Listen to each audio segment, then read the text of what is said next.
2023 में अब कितने दिन कामगारों को मिलेगी छुट्टी, चलिए बताते हैं। नमस्कार, मैं हूं प्रिया झा और आप देख रहे हैं यूएई खबर शुरू करने से पहले आपको जानकारी देते चले कि अब आप हमसे हमारे व्हाट्सएप पर भी जुड़ सकते हैं, जहां पर आपको यूएई से जुड़ी जितनी भी खबर है वो सबसे पहले मिलेंगी। आपको बता दें, इस वीडियो के कमेंट सेक्शन में हमने अपना व्हाट्सएप का लिंक दे दिया है, तो आप वहां जाकर भी हमसे जुड़ सकते हैं। तो चलिए अब खबर शुरू करते हैं। संयुक्त अरब अमीरात के कई निवासी आने वाले पब्लिक हॉलिडे का इंतजार कर रहे हैं और सौभाग्य से उन्हें अगले पब्लिक हॉलिडे के लिए लंबे समय का इंतजार नहीं करना पड़ेगा। दरअसल निवासी पैगंबर मोहम्मद के जन्मदिन के अवसर पर सितंबर में पब्लिक और प्राइवेट सेक्टर के लिए 3 दिवसीय पब्लिक हॉलिडे की उम्मीद कर सकते हैं। इस वर्ष यानी कि इस साल यह छुट्टी 29 सितंबर यानी कि शुक्रवार को पड़ रहा है। चूंकि छुट्टी शुक्रवार को पड़ती है, इसीलिए निवासी शनिवार 30 सितंबर और रविवार 1 अक्टूबर सहित 3 दिवसीय वीकेंड की उम्मीद कर सकते हैं। वहीं बता दें, लंबे वीकेंड के बाद स्मरणोत्सव दिवस यानी कि कॉमेमोरेशन डे, जिसे पहले शहीद दिवस के रूप में भी जाना जाता था, जो हर साल 1 दिसंबर को मनाया जाता है, वो इस बार भी शुक्रवार को ही पड़ रहा है। वहीं साल की बची 2 छुट्टियां शनिवार 2 दिसंबर और रविवार 3 दिसंबर को होगी, जो संयुक्त अरब अमीरात के 52वें राष्ट्रीय दिवस को चिन्हित करती है।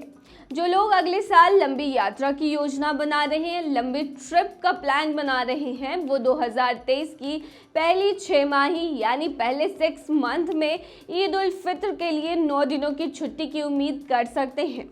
खगोलीय गणना के अनुसार ईद 10 अप्रैल 2024 को होने की भविष्यवाणी की गई है। हालांकि चांद के दर्शन और आधिकारिक घोषणाओं के आधार पर इसमें बदलाव हो सकता है। इसके अलावा अगर आप यूएई में कामगार हैं, तो आपको जानकारी देते चले कि मानव संसाधन और अमीरात मंत्रालय द्वारा लागू किया गया अनिवार्य दोपहर अवकाश यानी कि मिड डे ब्रेक इस सप्ताह समाप्त हो जाएगा। बता दें कि दोपहर में 12:30 बजे से 3 बजे तक खुले स्थानों और सीधी धूप में काम करने पर प्रतिबंध 15 सितंबर को समाप्त हो रहा है।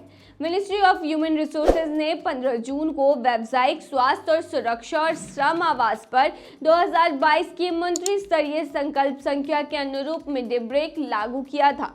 बहुत ज़्यादा गर्मी के महीनों में श्रमिकों के स्वास्थ्य और उनके सुविधा को देखते हुए यह फैसला लिया गया था, जिसके अनुसार वर्किंग आवर्स को संशोधित किया गया था और उसमें कामगार जो खुले स्थानों पर काम करते थे या ऐसी जगहों पर काम करते थे जहां उन पर सीधी धूप पड़ती हो, तो ऐसे श्रमिकों को काम के घंटों में दोपहर 12:30 बजे से 3 बजे तक खुले में काम करने से छूट दी जाती थी।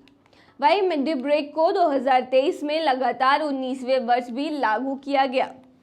बता दें, मिनिस्ट्री ऑफ ह्यूमन रिसोर्सेज का आदेश है कि नियोक्ता संशोधित समय का पालन करें। प्रतिबंध के प्रावधानों और रेगुलेशन का उल्लंघन करने वाले नियोक्ता पर प्रत्येक कर्मचारी के हिसाब से 5000 दिरहम का जुर्माना भी लगाया गया था। वहीं अगर नियोक्ता एक से ज्यादा श्रमिकों से दोपहर में काम कराकर प्रतिबंध का उल्लंघन करते हुए पाए गए, तो कई श्रमिकों के काम करने की स्थिति में अधिकतम 50,000 दिरहम का जुर्माना लगाया गया नियोक्ता के ऊपर। वहीं फिलहाल के लिए बता दें कि 3 दिन बाद से मिड डे ब्रेक जो है वो खत्म हो जाएगा, यानी कि कामगार को वापस अपने काम पर 12:30 बजे से 3 बजे भी काम करना पड़ेगा। तो ये थी तमाम जानकारी। बने रहिए ऐसी खबरों के लिए यूएई खबर पर।